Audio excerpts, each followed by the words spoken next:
जय श्री राम। संसार में सुख और शांति प्राप्त करने का अमोघ साधन भक्ति ही है, क्योंकि भक्त को ईश्वर का आश्रय रहता है और भगवान को भक्त की चिंता रहती है। भगवान को अपने भक्त अत्यंत प्रिय है।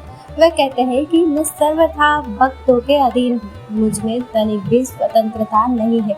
मेरे सीधे साधे सरल भक्तों ने मेरे हृदय को अपने हाथ में कर रखा है। भक्तजन मुझसे प्यार करते हैं और मैं उनसे, इसलिए सच्चे भक्त थोड़े में ही बाजी मार लेते हैं। बोले भंडारी भगवान शंकर इतने दयालु है कि अपने भक्तों के कल्याण के लिए कभी नौकर बन जाते हैं तो कभी भिखारी का वेश धारण करने में भी जरा सा संकोच भी नहीं करते।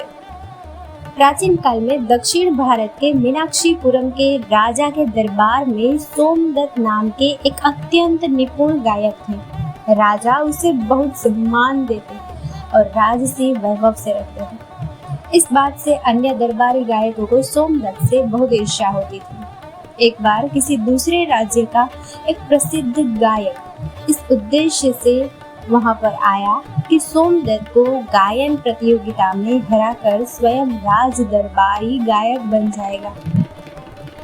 वह गायक राजा से मिला।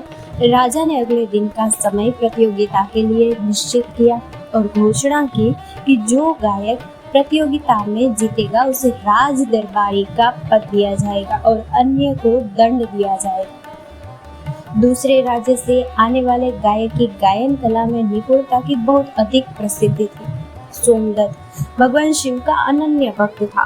प्रतियोगिता में हार और दंड के भय से सोमदत्त ने पूरी रात भगवान सोमेश्वर के मंदिर में जाकर जागरण किया और कातर स्वर में प्रार्थना की कि हे प्रभु, मेरी लाज और मेरा जीवन आप ही के हाथ में है। दया कर इस विपत्ति से दास को बचाइए।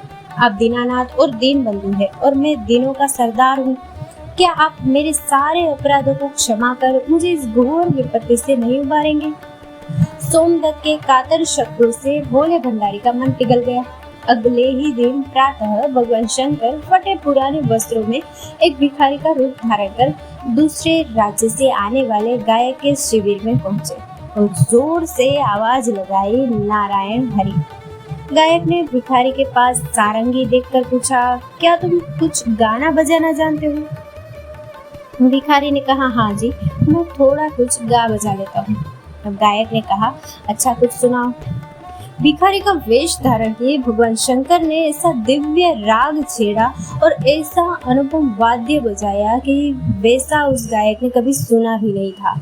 इससे मंत्र मुग्ध होकर गायक ने भिखारी से पूछा, तुम कौन हो? तब भगवान शिव बोले, मैं राज दरबारी गायक सोमदत्त का शिष्य हूँ। ये सुनकर गायक चकित हो गया। उसने अपने मन में सोचा कि जिसका शिष्य इतना निपुण है उसका गुरु कैसा होगा। सोमदत्त को परास्त करना असंभव मानकर वह गायक प्रतियोगिता के पहले ही चुपचाप अपने राज्य को लौट गया।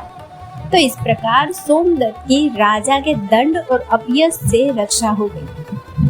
भोलेनाथ भगवान शिव इतने दयालु है कि अपने भक्त की रक्षा के लिए एक अभक्त के सामने भिखारी का रूप धारण कर नाचने गाने में भी संकोच नहीं किया और दर्शन भी दे दिया। दोस्तों, इस कथा को लाइक, शेयर और हमारे चैनल को सब्सक्राइब करना ना भूलें। जय श्री राम।